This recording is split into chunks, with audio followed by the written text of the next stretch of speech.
Hello guys, good evening.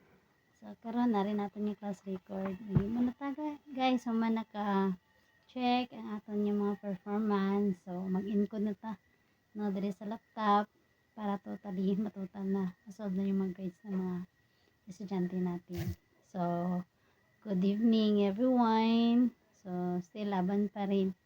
So it's Sunday evening na po guys. So try natin na nga save no sa mga grades ang ating mga bata. So para mabalaan po natin kung sino itong mga performers na nag-learn more, no, they are aspiring grades, and then para maging happy din yung mga parents nila. So many of them strive, but some of them na kailangan pa din nga mag-push pa. So wala namang mga bata na bubo kung hindi minsan naging tamad lang din. So at least the next quarter, so matuto na silang maggawa pa ng alam mo performance, mag-aral pa ng mabuti, no, para makakuha sila ng mga grades.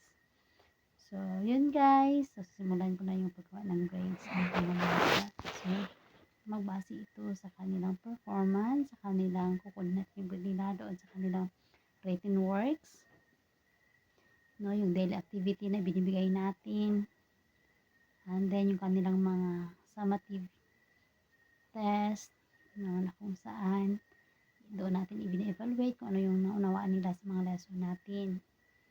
And then of course their performance, it could be written and it could be also through performance actual, it could be role playing, making a spoken poetry, no, and whatsoever na isa sa mga nare-require ng matatag curriculum natin sa ngayon.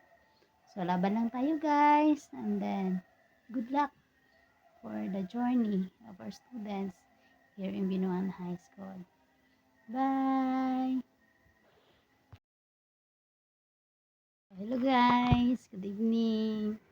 So karon na rin natin yung class record. Hindi mo na guys, so man naka-check ang aton yung mga performance. So mag-encode na ta no diri sa laptop para totally matutal na. Solve na yung mga grades ng mga estudyante natin.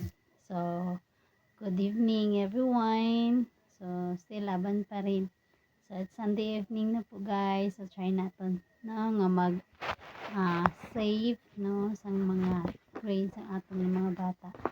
So para mabalaan po natin kung sino itong mga performers na nag-learn more, no.